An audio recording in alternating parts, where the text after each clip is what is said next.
Ladies and gentlemen, I think we're live. You are in tune to the very first Tech Talks here, hosted by yours truly, Joe Paul. I'm the Chief Executive Officer of the award-winning Byte Back 2022 Nonprofit of the Year, thanks to DC Chamber of Commerce. We're extremely excited to launch our Tech Talks. Today, we have an incredible tech titan that's joining us, Jaquay Henderson. We're going to be pulling him up here shortly.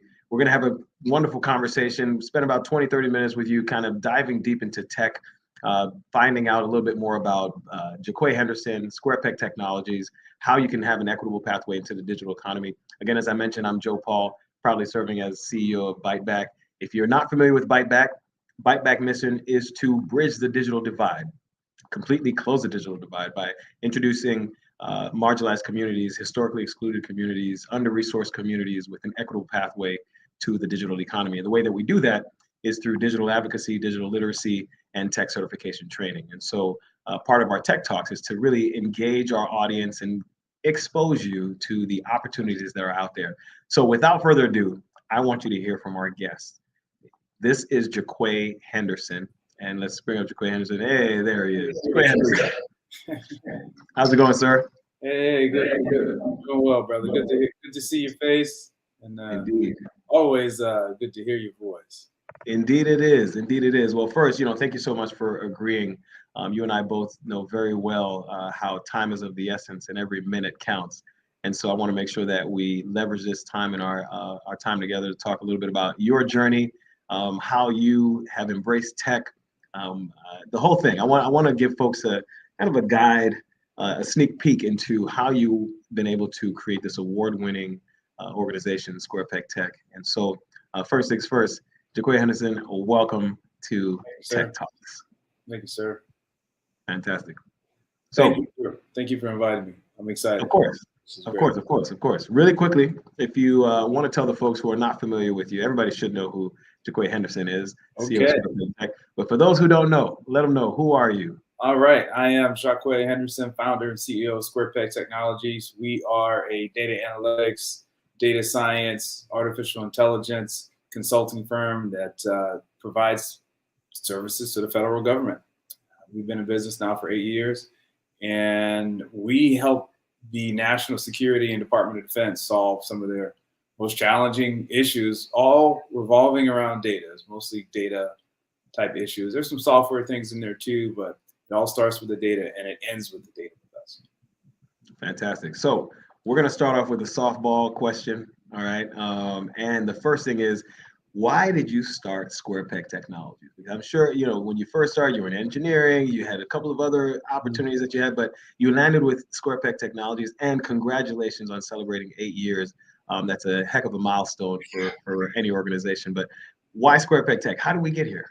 It's hard to believe 8 years. It really is hard. But it started, I never realized it, but I guess I always had a bit of an entrepreneurial itch.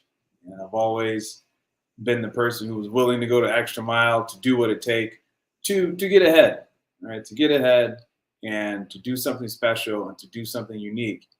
And oftentimes, the best way to represent yourself uniquely is to have your own.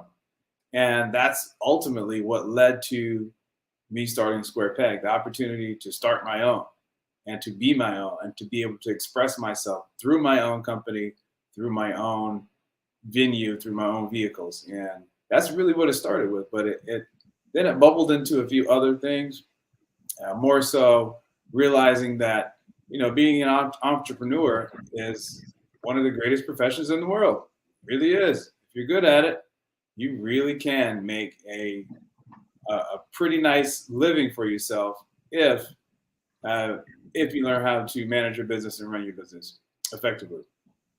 And I saw an opportunity with my government customers, and I took it. I never looked back. Awesome. That's awesome. You haven't looked back. What's incredible is folks need to understand. I mean, being an entrepreneur is extremely difficult. Having to eat what you hunt, and if you don't hunt, you don't eat. It's not cut out for everyone. It takes incredible guts, right? What is it about? Where were you? What were you thinking when you were like, you know what, I'm starting my business? Because it takes a tremendous amount of courage. It takes a tremendous amount of chutzpah, some guts, some gravitas to actually say, you know what, no more. I'm starting my business and I have the confidence, etc. Where does that come from? Well, I think that just comes from me. The chutzpah, the risk taking, the willing to go that extra mile. But what really cemented things for me was when I was working with my government customer, and it was a guy. His name is Riley Skanes. He owns a technology company called Skanes Technology. African American gentleman, and I knew he had his own company. At this time, I think I was working with Deloitte, or no, I ended up going with a smaller company. And I remember I would always work late. Right, he would always see me in my cube. I would get in before him. And when he was leaving, I was still there. And one day, Riley stops by. He says, "Jacquay, why are you working so hard? What are you doing?" I was like, "Man, I'm trying to get this money. I'm trying to do this, and that." And he was like, "Look, you're not going to do that by working all these hours. What you should do is start your own business." And the lights went off in my head. Like, ding, ding, ding, ding. You're right. The next day, Riley Skanes comes in with a manila envelope, which I still have today, with a series of steps of how to start your own small business and federal contracting. Wow. And the next day, he gave it to me. He said, "Anytime you want to talk to me, come talk to me. But you should really think about getting in your own business." And that's what I did. I took that, and I have copied all those contents of that same manila envelope. And anytime I meet a person who's interested in starting their own business, I give them the same documents. Amazing. And look, 8 years later, here you are, right? 8 years later, here you are. Most recently, one of seminal 100 top 100 businesses who are growing in the country. You are also DC Chamber of Commerce Small Businessman of the Year. Square Peg Tech has won tons of awards. Over the past 8 years, when you think about that time where you're sitting there at your desk making that decision, saying, "You know what, I'm starting my business," 8 years later, are you where you thought you'd be, or further, or not there yet? Where? I thought I'd be on the cover of Forbes by now. Right? I thought I'd be on Forbes. I thought I would be, a $100 million company. But where I am is exactly where it should be, and where I'm supposed to be, because that's the nature of business. That journey in small business, it always takes longer than what you think is going to be, what you think is going to take. Granted, there are some anomalies, but when it comes down to it, when you're working in small business, when you're working in the tech world, things move fast from a technology perspective, but in the federal contracting space, oftentimes it's a slow grind, very slow. But when it comes to Uncle Sam, thing is about Uncle Sam, he's always going to be there. Well, that's why the government contracting business is slow, laborious, but if you stick at it, you can be successful.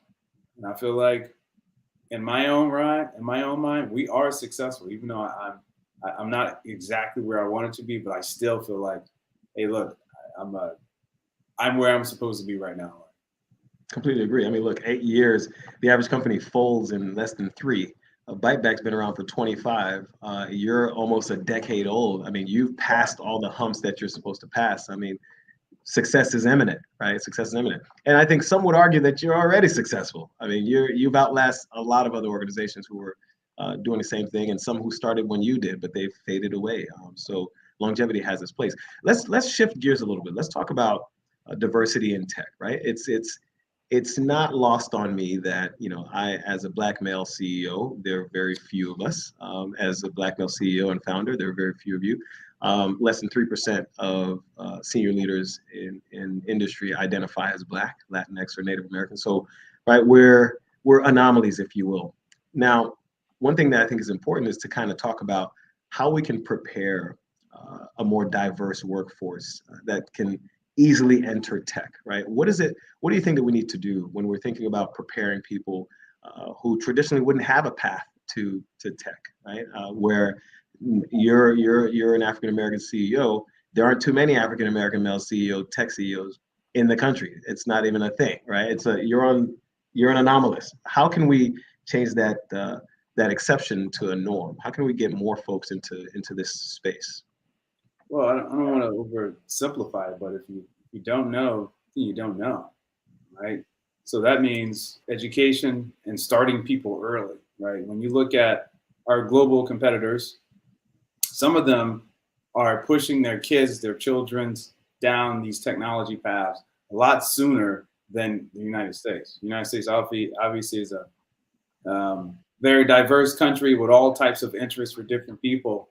But when you look at it, giving people or kids or children, not even giving everyone that opportunity to have exposure to learn about these different industries, it pays tremendous dividends in the long term. Because if it were not for me or Riley Skanes introducing me to the entrepreneurial route of being a technology provider for the federal government uh, as a business owner, then I would have never known about it, right? But me in my manila envelope, I feel like manila envelope to you, one to you, sir, and one to you, right? But that's just on the entrepreneurial route, right? But then there's also the workforce of tech, which is obviously a different conversation. But exposure, representation, and also platforms like what you're doing. I mean, your organization is at the forefront of making tech possible for everyone. And the more people see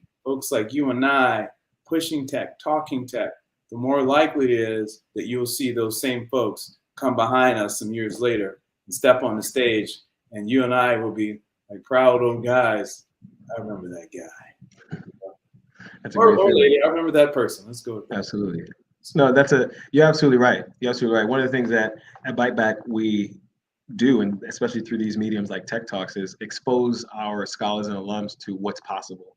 Quay, you hit the nail on the head when exposure is key, right? You don't know what you can do if you're not exposed to it, right? You can only dream as far as you can see.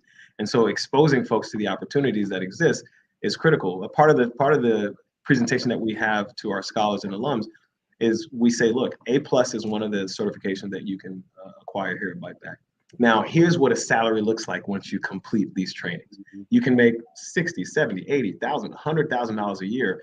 And that's transformative when someone is going from homeless or someone's going from child insecurities or housing insecurities or food insecurities or unmet needs that need to be met. Byte Back meets them halfway and makes sure that they're whole. So you're absolutely right, Quay. The work that we do is to create a critical mass of diverse, under-resourced talent that can easily off-ramp into the opportunities at Square Peg Tech and some of the other technology firms that exist. So you're spot on that. Now, let's think about advice, right? Quick pivot, because I want to touch on AI, which you're an expert in, right? And data mining, and we want to touch on that because actually, you know what? Yeah, let's touch on that. Let's touch on AI first. Let's touch on AI because artificial intelligence is taking over, right? World Economic Forum, in their most recent publication, said that by 2025, 85 million jobs will be supplanted due to AI, blockchain, sensors, right, robotics, etc. This is your space. You own this AI space.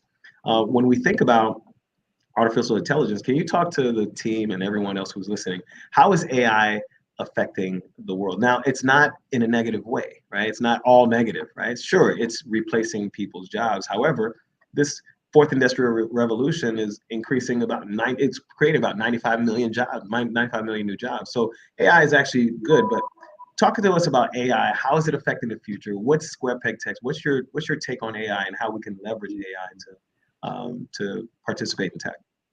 So industry experts, in particular, very sharp guy, AI pioneer, one of the sharpest data scientists in the world, Andrew Ng, who I saw speak 2 weeks ago at the Data AI Summit in San Francisco.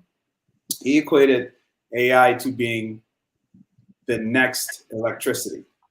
So what people don't realize is when electricity first came along, folks were a little hesitant of it, right? They were not sure. It was really niche. Only a few people knew how to use it. But for the folks who started using electricity in the beginning, in the early stages, it revolutionized how they operate. Right now, if you have a restaurant and you have electricity in your restaurant, whether you have ice, whether you want to stay open later, whether you want to cool cool your venue, or whether you want to have appliances generating things for even within your restaurant, it completely revolutionized everything. And now when you look at electricity, it's the same thing. When you look at electricity and equating it to AI, AI is going to be much in the same way, because electricity, it's operating in the background now, right? You don't even think about it. You come in, you flip a light switch, it's electricity powering everything in your house, from your cell phones, your laptops, everything. It really changed. It really changed the world. And the direction of which AI is heading in, it's almost the same way. Anytime you touch any application, anytime you walk into a door, anytime you touch a car, anytime you do almost anything, it's going to be powered by AI, meaning smart devices. Automation, not the same as AI, right? AI is a little smarter, right? AI gives you feedback. AI learns. It does things on its own. When you pick up your phone and it tells you, hey, look, I'm 15 minutes away from my house, that's artificial intelligence in the background. What's automation? Because automatically pushing it to you. But now it's made your life a little easier. So it's going to make people's lives a little more efficient, a little easier, and it should push society forward into ways, into other industries that we don't even know exist yet, right?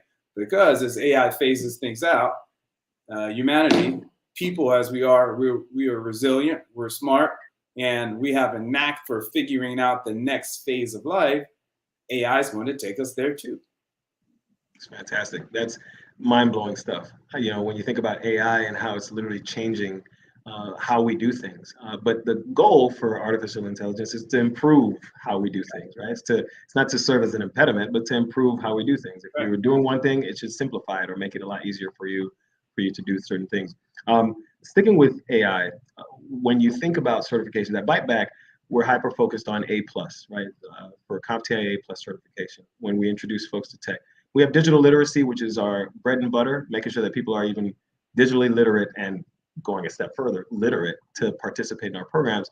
Then we off-ramp them into tech certification. But when you think about AI and the future of tech, what are some certifications that our organization or just the industry should really look at when we're trying to train people to prepare them for the future of work? What are some certifications that we should be aware of, or disciplines that we should pay attention to?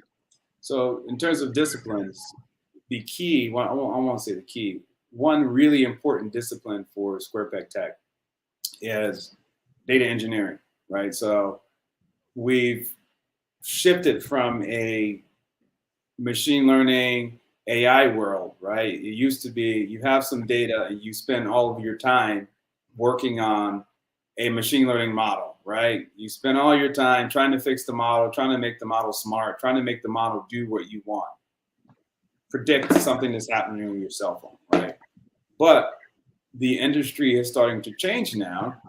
And what we're looking at now is more a data-centric AI model, right? Data-centric AI pathway forward. Because now, how do we start focusing more on all the data in the background? How do we make our data smarter, right? How do we organize and categorize and automate the collection and curation and processing of our data?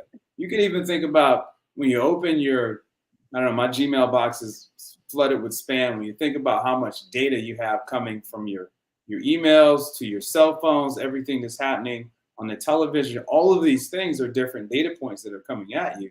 But imagine if you had your own personal data management solutions where it filters those things out for you easily, right? But when you put those things into scale, for my people at Square Peg, our focus is now on data engineering and a DevOps implementation, right? Development operations, meaning like, how do we get to engineering that data fast and efficiently and getting it in front of people really fast, right? Because if you get that data in front of people fast, AI then has more data. AI can make the decisions faster. Thus, you get your efficiency. So for us, any certifications we're dealing with now, they're pushing our folks more along the sides of data engineering, data management, and data science. All those different things are important for us, but they start with just having a general mindset of, hey, what problem do I want to solve and what lens do I want to do it? And then finding out what skills, what places in that data value chain do you want to go with? But for us, it starts with getting certifications and data management.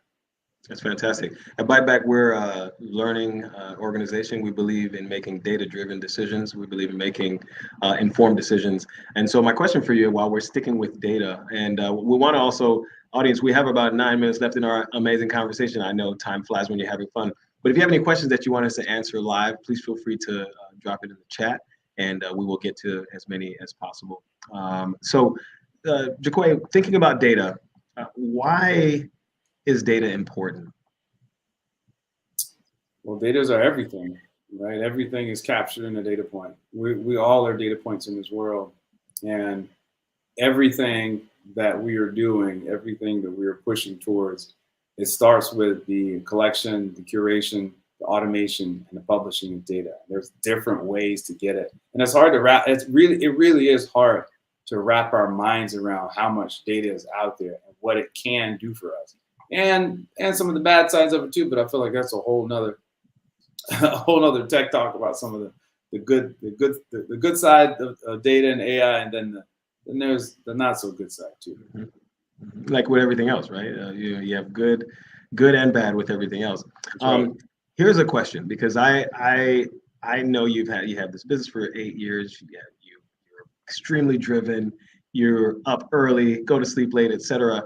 What drives you? What is that thing that makes you wake up and say, I'm going after this, I'm going to get it? It could be a couple of things, it could be multiple things. Right. But what is that thing? When you wake up, you're like, let's go, it's time to go. What is that thing? What drives you? Well, it's two things for me. Number one is my people, right? I have employees, and I owe it to them to show up as the best version of myself, to lead them through the good and the bad times. I'm a small business owner, and sometimes it's extremely hard to hold your head up, to go through the fire, to go through the fight when things are bad, right? We've had our down times, we've had our up times, but as a leader, my folks need to know that if they follow me, they're going to have a good career. They're going to be able to put a roof over their head, send their kids to college, go out on dinner dates, go to the park, just have a good quality of life. And when I get up in the morning, I'm pushing hard to make sure that my people have opportunities to be successful at SquarePeg. That's awesome. Thing number two is I want to do cool stuff, right? Technology is cool. I love tech, right? I love being able to push the bounds of science, technology, and engineering. I mean, it's fantastic. And what I do, I really feel like I'm making a difference with my customers in the national security sector. I really feel like I am making a difference and protecting this nation, because I get to see and do and work with some really, really cool, smart people. And I feel like I'm one of them. I contribute equally, and we're pushing the bounds forward in terms of technology. I would like to fancy myself as an Elon Musk or Tony Stark, not at those levels, but those guys have similar mentalities when they think of how can I push the bounds forward. And I have my own way, I look at my own self when I'm thinking of how can I push myself and my company forward. But between those two things, man, there's no limit to this thing. I feel like I can work all day, I can work all night, and oftentimes I do. Yeah, well, it's not work when you love what you're doing. I mean, you know this better than most. I mean, I love Byte Back. I love what we do. I love the lives that we're transforming. Sometimes, the team or somebody will say, "Oh, it's Happy Friday." I'm like, "It's Friday? I didn't even." Fridays are like Mondays, or like Tuesdays, are like when you love something and you're engaged and you're right, you get lost in it, and it's not work. Exactly, it's not even work. It's not work. We have a few more minutes before our conversation ends here. Hey, we have someone, Toriano Evan. Thanks for the great discussion. I get asked often, what area or certification should someone new to IT study? It's fair. So you want to tag team on this one? Yeah, sure. That's a big question. It is. So, I'll start, and then please feel free to fill in the blanks. So it really depends, Toriano, right? It depends on what you want. So at Byte Back, we have different off-ramps. You can either do digital literacy, or you just want to learn how to use the tools that you have in front of you, right? You want to be able to navigate the internet and telehealth and send an email, et cetera. We have also tech certification, where it's A+, web dev, software dev, cybersecurity, et cetera. So different disciplines that you actually off-ramp into. But for someone who is new to IT, one of the entry points is A+. That's what we focus on here at Byte Back. And A plus, you can come in as a help desk specialist, support specialist, et cetera. It's kind of the entry point into IT. Truth be told, there are a lot of other tech firms who offer their own training, like Amazon Web Services, AWS, Microsoft, Google, et cetera. So it really depends. The greatest advice is, one, go to byteback.org and see what we offer and see how we can engage you and how you can on-ramp into one of our programs. And two, do your own research, right? Tech, what's amazing about tech is available for everyone. It doesn't matter if you come from a two-parent home, a single-parent home, no-parent home. It doesn't matter if you have a college education or not. As a matter of fact, with Byte Back, 90% of our scholars and alums do not have college degrees. So that tells us simply that we're off-ramping folks into tech, and they don't, unfortunately, like me, they don't have to worry about Freddie Mac or Sally Mae, right? Can you imagine going from high school or going from where you are to actually going into a tech certification where now you're earning 80, 90, $100,000 a year? It can be absolutely life-changing. So anything to add to that, Quinn? Yeah, for me, I mean, again, we're in the data side of the house. So starting out with anything data, the most widely used data software around the world is Microsoft Excel, right? And if you're new to the IT field and you want to get familiar with data and how to be a data analyst, maybe be a data scientist, maybe learn some AI, I can guarantee you all of those people know how to use Microsoft Excel because it's packed with different ways for you to use Excel to manipulate data, to visualize data. It starts with something really simple as far as leveling up, learning the basic skills with Microsoft Excel. Fantastic. Hey, our illustrious board chair, Desio Sensati. One of the challenges we face in supporting our scholars is getting employers to think differently about the profile of a strong candidate. What would you as an employer want to hear or see to make you open to a different profile, like the profile of a Byte Back scholar? What advice would you give to your peers to make them more open to a different profile? This is a really powerful question, Jacquay, because as we prepare our scholars for employment opportunities, they're not the traditional employee, right? They traditionally didn't go through the 4-year, et cetera. So really reframing what it means to look at this type of talent. So that's a powerful question. So what advice would you want to hear or see from our folks? What I like to see is the aptitude for continuous learning, right? If you're in the technology field, one thing about technology is it does not stay constant, right? Even myself, CEO, 8 years, I'm getting a new certification, another certification, and a data management and data governance application, right? So for those profiles of folks who may not traditionally come from the STEM background, but they have showcased the ability to want to keep learning, not taking everything for face value that they see in terms of what people tell them, right? Being resilient, right? And resilient and really just going to bat for thinking differently in terms of being able to provide technology solutions, right? And it doesn't have to. They don't have to come from that route. But the key attributes for me are: is this person willing to roll their sleeves up, learn something new, and really put in the hard work to get it done? Let me ask you this. One of the things that we're flirting with Byte Back as we introduce employers like yourselves and try to place our scholars with these opportunities is this trial, this temp to perm type of situation where we're saying, hey, Square Preg Tech, here's a talent. We just want you to have one seat open, 6-month trial, test it out.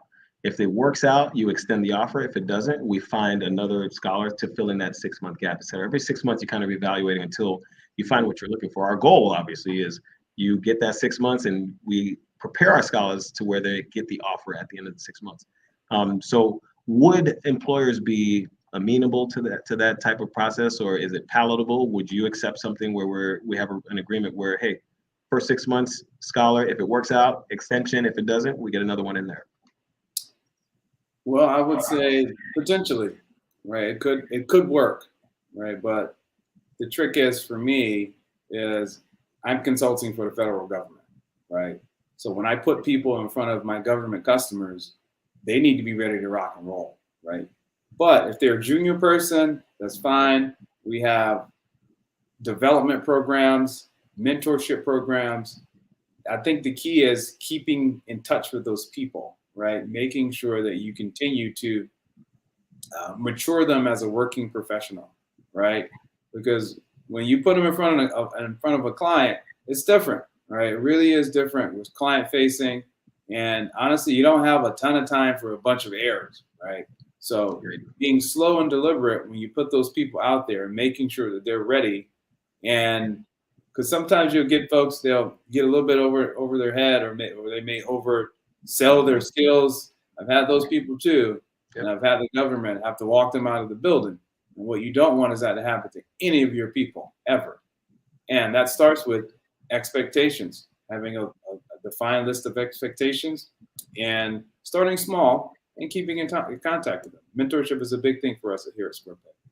That's awesome. That's awesome. That's fantastic. So we have reached the time that we have to let our folks go. I know everyone's begging us to stick around for another hour, but we got things to do. So before we wrap up, Jacquay, I have something that, wait a minute, we're hearing from the control room that there is one more question. So once we do that, folks, thank you for joining us. We'll be wrapping up in a couple of minutes. We'll answer this question, and then we'll tell you a little bit about Byte Back, and then we'll let you have the remainder of your afternoon. So from Bianca, what do you say to organizations, particularly in the public sector, that are afraid of data and what it may reveal about systemic inequity? It's really powerful. That's a big question.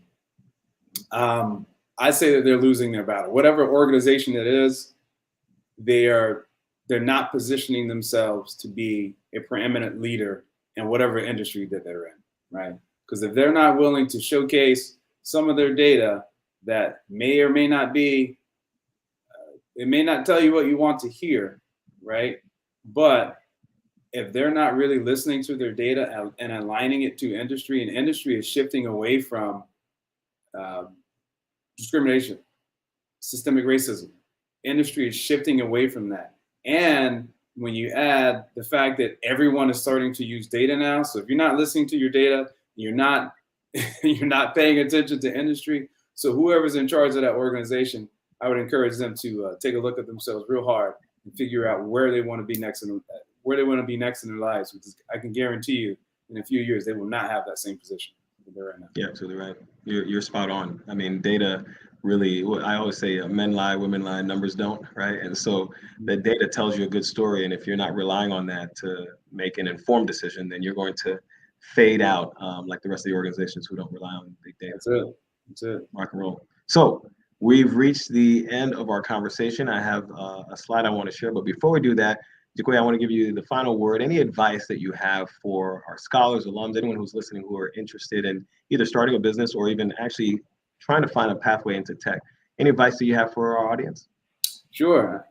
So my advice is for the people that tell you you're too this, either you're too short, you're not smart enough, you don't have what it takes, you're too old, you're too much of anything. Someone who's telling you you can't do something, trust me, I've heard it all as an African-American entrepreneur, and even you throw a broad range of entrepreneurs on top of that, or just people willing to push the limit of themselves. Someone's always going to tell you what you can or cannot do. But trust me, dreams are possible. I feel like I'm living a piece of my dream right here. And honestly, I feel like I'm a regular guy, and I'm really pushing the bounds of tech and creating wealth for myself, my family, and my people. But it starts with realizing it's not going to be easy. As long as you roll your sleeves up and listen to yourself and your gut, anything is possible.